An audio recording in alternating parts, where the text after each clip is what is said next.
കഴിഞ്ഞ 13-ാം തീയതി മാണിക്കൽ ഗ്രാമപഞ്ചായത്തിൽ നടന്ന കമ്മിറ്റിയെ സംബന്ധിച്ചൊരു ക്ലാരിറ്റിയും നമ്മുടെ പാർട്ടിയുടെ നിലപാടും അറിയിക്കുന്നതിന് വേണ്ടിയിട്ടാണ് ഇപ്പോൾ ഞാൻ സംസാരിക്കുന്നത്.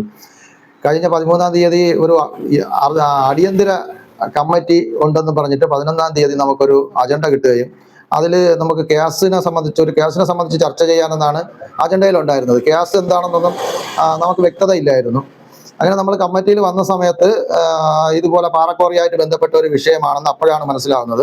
ഈ കേസിന്റെ വിധി എന്താണെന്നോ, ഇതെങ്ങനെയാണ് ഈ വിധി ഉണ്ടായതെന്നോ, എത്ര കാലമായിട്ട് നടക്കുന്ന കേസാണെന്നൊന്നും പുതിയ ഭരണസമിതി അംഗങ്ങളായി ഞങ്ങൾക്ക് അറിയാൻ പറ്റാത്ത ഒരവസ്ഥയിലായിരുന്നു. അതുകൊണ്ടാണ് നമ്മൾ ഒരു നിലപാട് എടുത്തത്. നമ്മൾ ഈ കേസിനെ കുറിച്ച് പഠിച്ചതിന് ശേഷം മാത്രമേ ഇതിന് പ്രതികരിക്കാൻ പറ്റൂ, നമുക്കൊരു തീരുമാനം എടുക്കാൻ പറ്റൂ എന്നുള്ളതാണ്. അതിൽ നമ്മൾ കമ്മിറ്റിയിൽ സംസാരിച്ച കാര്യത്തിന്റെ മിനിറ്റ്സിന്റെ കോപ്പി ഞാൻ എടുത്തിട്ടിട്ടുണ്ട്. അതിൽ നമ്മൾ വ്യക്തമായിട്ട് പറഞ്ഞിട്ടുള്ളതെന്ന് പറഞ്ഞു കഴിഞ്ഞാൽ, ഈ കേസിനെ സംബന്ധിച്ച് കോടതിയിൽ നിന്ന് ഒരു അതോറിറ്റിയെ പരിശോധിക്കാൻ വേണ്ടിയിട്ട് അവർ വിട്ടിട്ടുണ്ടായിരുന്നു. അതിവിടെ വന്ന് ജനങ്ങളെ അഭിപ്രായം കേൾക്കുന്നതിനും ഇവിടെ ബാക്കിയുള്ള കാര്യങ്ങളെക്കുറിച്ച് റിപ്പോർട്ട് കൊടുക്കുന്നതിന് വേണ്ടി അവർ വന്ന സമയത്ത് വാർഡ് മെമ്പറായി എന്നെ അറിയിക്കുകയോ എൻ്റെ അടുത്ത് അതിനെക്കുറിച്ച് സംസാരിക്കുകയോ ഒന്നും ചെയ്തില്ല. ഞാനത് അറിഞ്ഞതുമില്ല. വന്നു പോയതിന് ശേഷം മാത്രമാണ് അറിഞ്ഞത്. പഞ്ചായത്തിൽ നിന്ന് അങ്ങനെ ഒരു തീരുമാനം ഉണ്ടായില്ല, ഒരു അറിയിപ്പ് ഉണ്ടായില്ല. അതിൻ്റെ അടിസ്ഥാനത്തിൽ ഈ കേസിനെ കുറിച്ച് അന്ന് ഉള്ള വിവരം പോലും എനിക്ക് അറിയാൻ പറ്റാത്തൊരു സാഹചര്യമായിരുന്നു.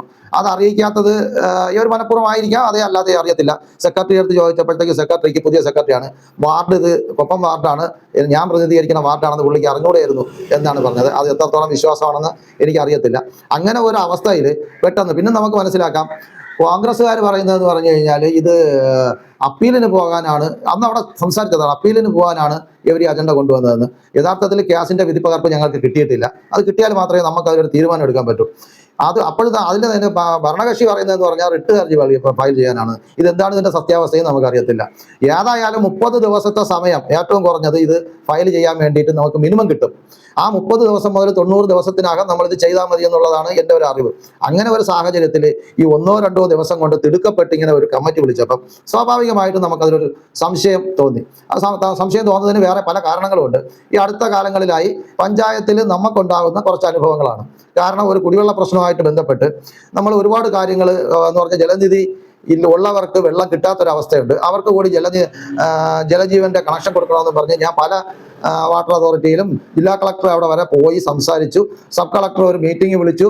ആ മീറ്റിങ്ങിൽ ഇതിന് വാട്ടർ അതോറിറ്റിയുമായി ചേർന്നിട്ട് നിങ്ങൾ പഞ്ചായത്ത് ഒരു മീറ്റിംഗ് വിളിച്ചിട്ട് ഇതിനൊരു പരിഹാരം കാണണമെന്ന് പുള്ളി അവിടെ നിന്ന് അഭിപ്രായപ്പെടുകയും അവരുടെ മിനിറ്റ്സിൽ രേഖപ്പെടുത്തുകയും ചെയ്തു. അതിൻ്റെ കോപ്പിയൊക്കെ ഞാനിവിടെ എടുത്ത് പ്രസിഡന്റിനും സെക്രട്ടറിക്കും ഒക്കെ കൊടുത്തു.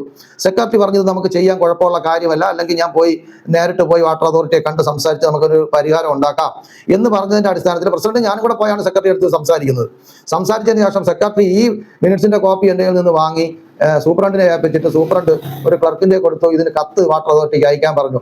ഇത് കേട്ട് അതിന് ശേഷമാണ് ഒരു ദിവസം 2:30-3 മണി സമയത്ത് ഞാൻ അവിടെ നിന്ന് തിരിച്ചു വരുന്നത്. ഞാൻ വന്ന് നമ്മളെ നാട്ടിലുള്ളവരടുത്ത് ഞാൻ പറഞ്ഞു, ഈ വാട്ടർ അതോറിറ്റിയായിട്ട് ബന്ധപ്പെട്ട പ്രശ്നം നമുക്ക് ഉടനെ പരിഹരിക്കാൻ പറ്റും, ഇങ്ങനെ ഒരു മീറ്റിംഗ് വിളിക്കാൻ തീരുമാനിച്ചിട്ടുണ്ട്, ആ ദിവസം വരുമ്പോൾ നമ്മൾ അറിയിക്കാം, നിങ്ങൾ ജനഅധികാരും കൂടെ വരണം എന്നൊക്കെ പറഞ്ഞിട്ട് ഞാൻ തിരിച്ച് പിറ്റേന്ന് രാവിലെ പഞ്ചായത്തിൽ ചെന്ന് ഞാൻ ചോദിച്ചു, എന്തായി, ഇത് കത്തയച്ചോ, എന്നാണ് ഈ മീറ്റിംഗ് വിളിക്കാൻ തീരുമാനിച്ചതെന്ന് ചോദിച്ചപ്പോൾ പറഞ്ഞു, പ്രസിഡന്റ് അതിന് ശേഷം പറഞ്ഞു ഇങ്ങനെ ഒരു മീറ്റിങ്ങിന്റെ ആവശ്യമില്ല, അത് വിളിക്കണ്ടെന്ന് പറഞ്ഞു. അതുകൊണ്ടൊന്നും ആ നടപടി സ്വീകരിച്ചില്ല.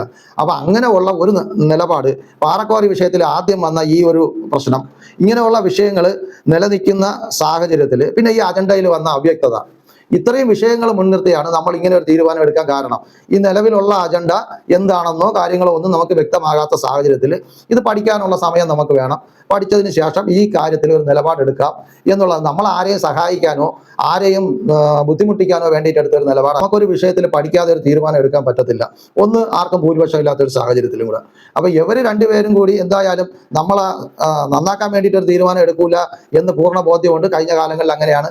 ചിലർ നമ്മളിപ്പോൾ അറിയാം, കോർപ്പറേഷനിലായാലും ദേശീയ തലത്തിലായാലും ഇവർ ഒരുമിച്ചാണ് എല്ലാ കാര്യങ്ങളും ചെയ്യുന്നത്. അതുകൊണ്ട് നമ്മളെ പാർട്ടി നേതൃത്വം നമ്മളടുത്ത് കൃത്യമായിട്ട് പറഞ്ഞിട്ടുള്ള ഒരു കാര്യമുണ്ട്, നമ്മൾ ഒരു പക്ഷത്തും ചായുകയോ ചരിയുകയോ ചെയ്യുന്ന പ്രശ്നമില്ല. നമ്മൾ ഒരാളാണ് ഒരു പഞ്ചായത്തിൽ ഉണ്ടെങ്കിൽ പോലും നമുക്ക് നമ്മുടേതായ കാഴ്ചപ്പാടുണ്ട്, നിലപാടുണ്ട്, അതനുസരിച്ച് പോകാൻ പറ്റൂ.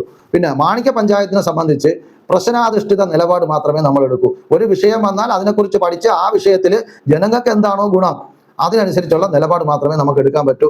നമ്മൾ ജനവിരുദ്ധമായ ഒരു നിലപാട് വന്നു കഴിഞ്ഞാൽ നമ്മൾ അതിനെ എതിർക്കുക തന്നെ ചെയ്യും. അത് ആര് കൊണ്ടുവന്നാലും അതാണ് നമ്മളെ നിലപാട്.